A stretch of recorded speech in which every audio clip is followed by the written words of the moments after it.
New Buddha Dharma Talks. Geoff Hunt presents a talk on some aspect of the Buddha's teaching. Hello everyone. Parable of the Buddha, which is called A Handful of Leaves. Some of you may have heard of it before. I have a feeling I have spoken of it before, but that'll be anywhere within the last 18 years. So maybe it's time for another look at it. A Handful of Leaves. It's the title of a small sutta, which is easily overlooked, but there's quite a lot in it, really. So let me just read part of this sutta. The Blessed One, that's the Buddha, was living at Kosambi in a grove, or a wood, of Simsapa trees. Simsapa trees.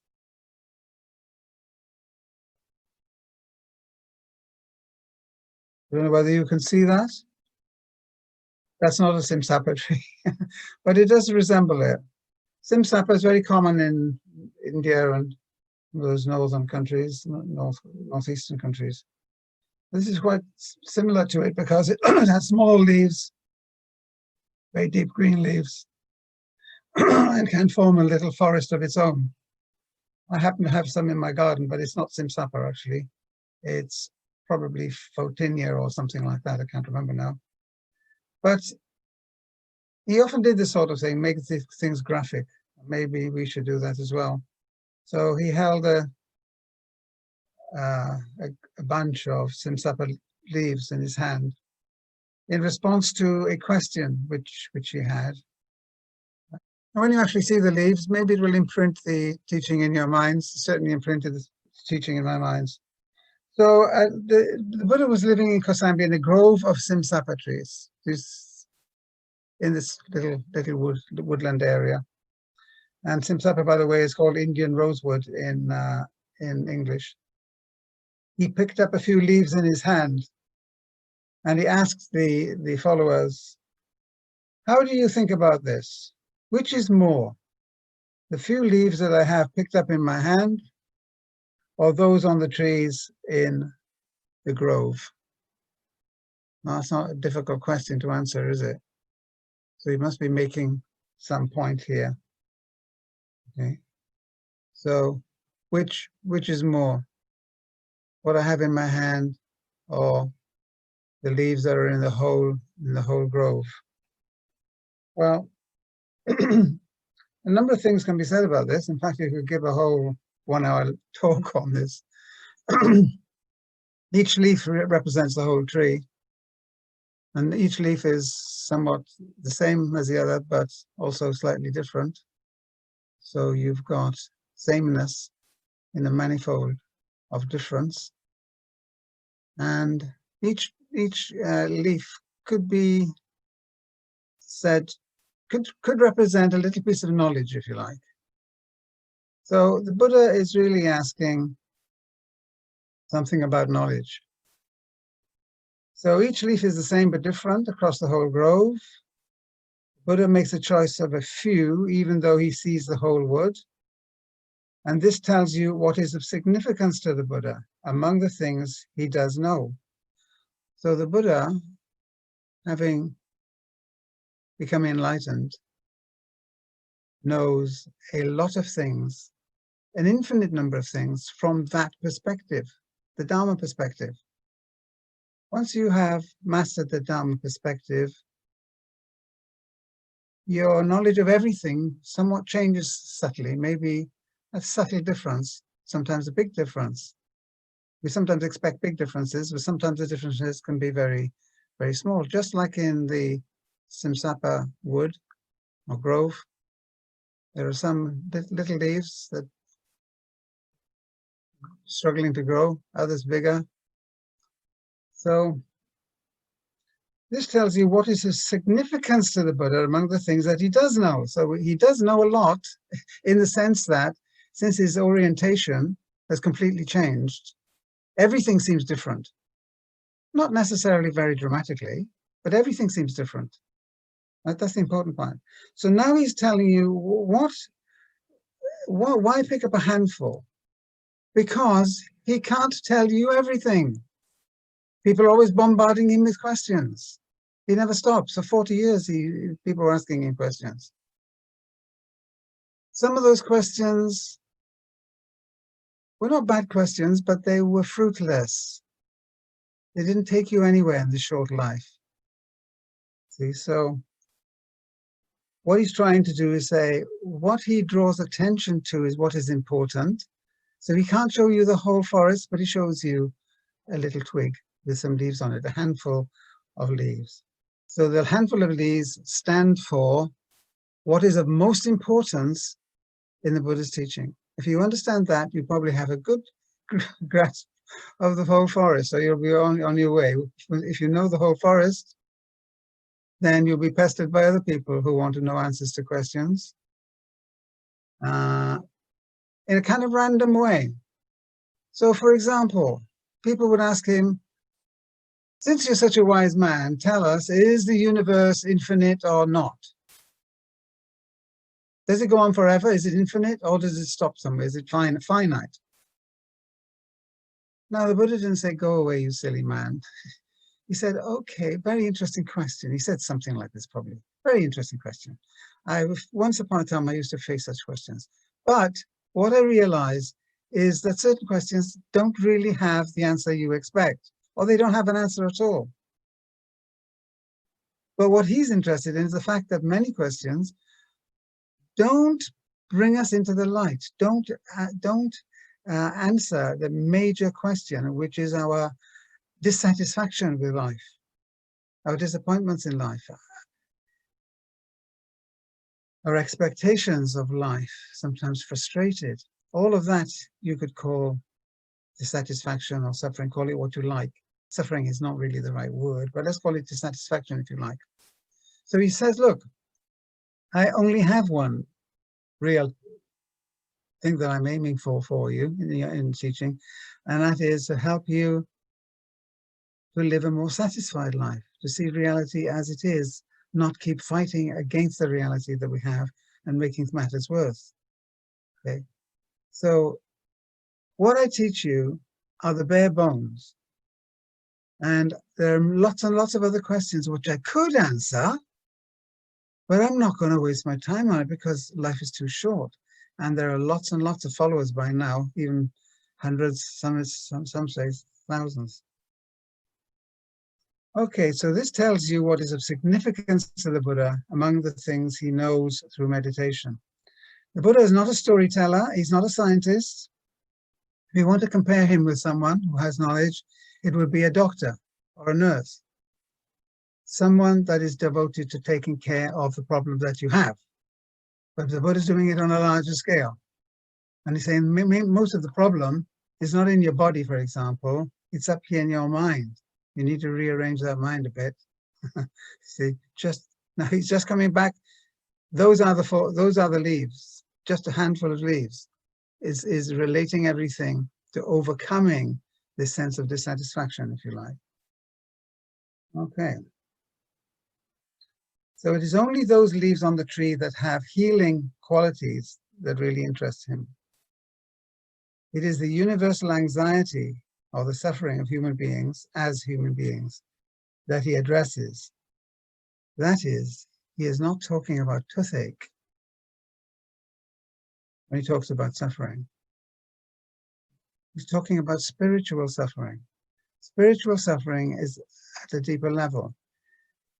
If we try to popularize it, we say, spiritual suffering, that's like, what am I doing here? Why do I exist? Why does anything exist? Is there some reason for being here? What is it?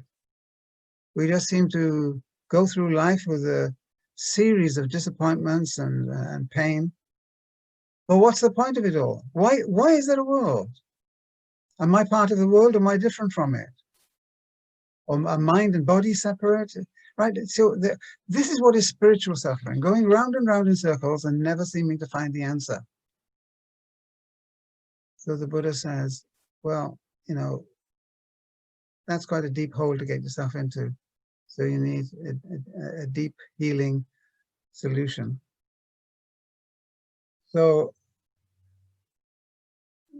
eventually the monks he was with, they said, okay, the answer is that the leaves that the Buddha has picked up in his hand are few, and those in the grove are far more. Well, that's obvious on one hand, but he's saying something deeper than that. Not just far more, they're infinite. Once your perspective has changed, it changes everything that comes into the perspective. And there's no end to that. So everything has changed. But how do you take, now, what he's saying, you can see why he's saying this now. He can't go around teaching every little aspect of everything that he bumps into, or the sort of exotic metaphysical questions that people ask. He's concerned with one thing: your happiness, your acceptance of this beautiful, mysterious reality that we live in. Okay, so that is what he's doing, and those are the handful of leaves. So what is this, what is actually in this handful of leaves? What do these leaves stand for? Okay, so then he proceeds that the things I have known by direct knowledge are more, obviously. The things that I've told you are only a few. Why have I not told you them before? Because they bring no benefit, no advancement in the holy life, or they don't bring enough when you could be doing something else that's more important.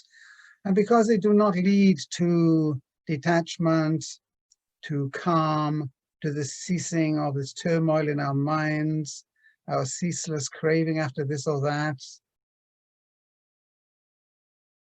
What he's interested in telling you is what gives you the shortest route to enlightenment.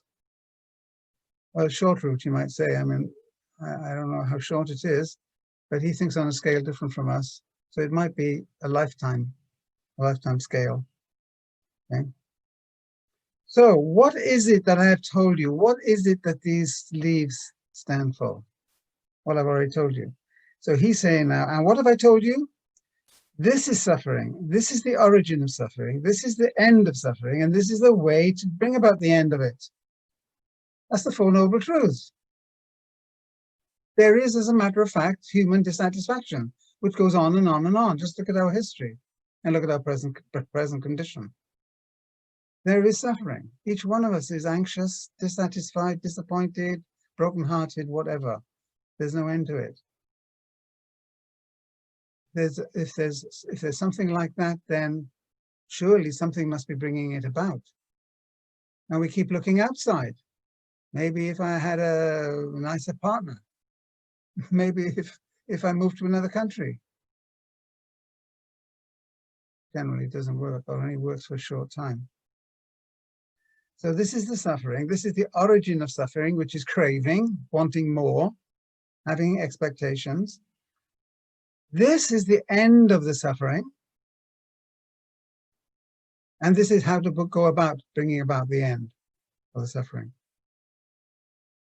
So that is what I have told you. What I have told you is what is most significant in the tree, right? And that is the Four Noble Truths. Dissatisfaction, the origin of dissatisfaction, the ending of dissatisfaction, and the way to bring about the end. All of that is within your power. It's not somewhere else. I might have a lot of books, but it's not actually in the books. Books can help you, point you in the right direction sometimes, and they have very wise things in them. But at the end of the day, it's about you. What are you going to do that's different? It's your dissatisfaction. So where else would we look for it except in you?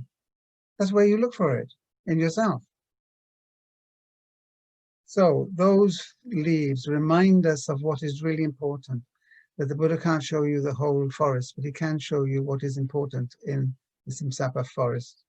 And that is acknowledgement that I go from one dissatisfaction to another. Even in the course of one day, I may go from one small dissatisfaction to another dissatisfaction. Maybe the tomato sauce has run out. Just when I was going to put it on my bacon. Right, that's a small one. Well, it is for me anyway, as I'm a vegetarian. But, you know, and then there are the bigger ones. You know, grief. It's awful. With somebody you love who's been lost. And yet it's part of the human condition. Who is not going to suffer grief at some point? We're all in the boat together. So what I've told you, he says, is this is suffering. This is the origin of it, which is craving, wanting more, high expectations. This is the ending of suffering. This is what it looks like when it ends. Peace, calm, wisdom, compassion. That is what it looks like. This is the way leading to that. That is mindfulness, concentration, chanting the Metta Sutta, all these practices, all these exercises we go through, they are the way to bring about the end, or at least the subduing or the amelioration of the suffering or the dissatisfaction. So he says, that is what I have told you. And why have I told you that? Because it brings benefit to you and advancement in the spiritual life.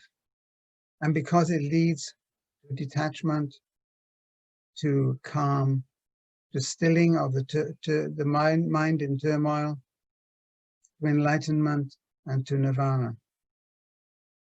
So he ends by saying, so monks, let your task be this. We know now what your task is.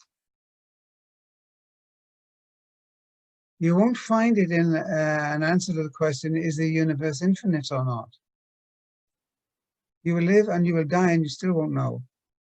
There's something wrong with the question, right? But there's nothing wrong with the question. What is actually the root of my unhappiness? If you don't know, who's going to know? You're going to spend a lot of money for psychotherapists and counselors and all sorts of people that may do some good. Well, I wouldn't want to kick that. But they're only ameliorating or softening things. They're not getting to the root of the thing which you have command over, not your psychotherapist. The psychotherapist will help. Listen to your psychotherapist, but listen to yourself above all. So he says, let your task be this. This is suffering. This is the origin of suffering. This is the cessation of suffering. And this is the way leading to the cessation of suffering. Now, since the handful of leaves kind of represents the whole forest or the grove of Simsapa trees, we could explore it. We could run a whole retreat just on these handful of leaves. We could look at it in terms of interdependence. So suffering, cause of suffering, ending suffering, means they're all interrelated. One brings up the other. They're not separate things. You're not just going to sit there and suffer in a heap. That multiplies the suffering. So that can't be it. Don't wallow in the suffering. That multiplies, deepens the suffering. So that cannot be a solution. It must be something which sedates it. So we look at the cause, the origin of it. We have to look into ourselves, and there we find expectations and attachments, all the things we talk about, all the infinite things we could talk about in the Buddha Dharma. But it comes back to this simple, sort of almost like a medical solution. This is the diagnosis. This is the prognosis. These are the tablets you must take. This is the operation you must have. You know, do it or don't do it. It's your choice. So there is another sutta quite close to this one, in which another follower of the Buddha, an ordained monk, says, called Gavampati, who says that the Buddha told him this: whoever sees stress, whoever sees anxiety and dissatisfaction, also sees, if they're looking at it properly, the origin of the suffering. If they're looking at the origin of the suffering, then of course they will ask about how you can bring an end to it. If you're asking about how to bring an end to it, well, there it is. You've got it already. You just haven't used it. It's like that bicycle in the garage that you always meant to use. Good for you. But you don't bother. Why? Because maybe you got 2 flat tires, which I have in my garage at the moment. That's just laziness, right? I'm castigating myself here. So when you know that you're really grasping the Buddha's teaching, is when you can relate any one of these samsara leaves to all of the others. So you can ask anyone, what's the connection between suffering and the ending of suffering? What's the connection between cause of suffering and the ending of suffering? What's the connection between the means to end suffering and the suffering as it is, its nature? Well, we could write a whole book on that. And don't worry, I'm not going to write another book on that. Right? I've done that now, finished. So in a way, we're talking about one thing. When we talk about the Four Noble Truths, there is one truth: the way to wisdom and compassion, peace, to peace and understanding in your mind. Whatever happens in this life, it's okay. That's how it is. It's amazing. It's amazing that there should be anything. Just stay with the amazement. Just stay with the amazement. Just be amazed. Go out into a Simsapa woodland, or this being England, it could be an oakland or a beech tree or beech trees. Pull off one or two leaves and say, that is my life. It is alive. It came up into existence, we think. It's alive, it's growing. It's furiously trying to stay alive against insects that want to eat it. And meditation teachers who just pull it off the tree unthinkingly.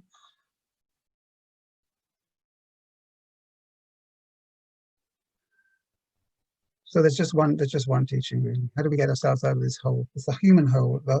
It's not just your hole in the ground. It is the human hole in the ground. This is the human state.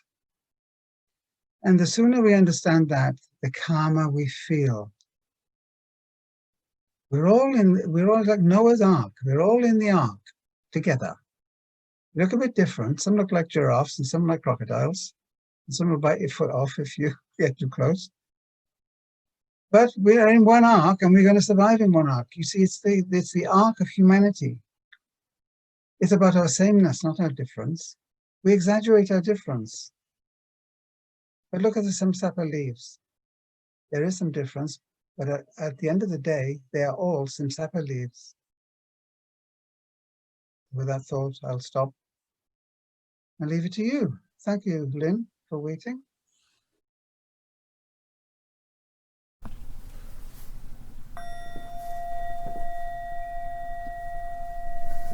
New Buddha Way lets go of East and West and starts afresh in the life we have now. For more information, visit www.newbuddhaway.org.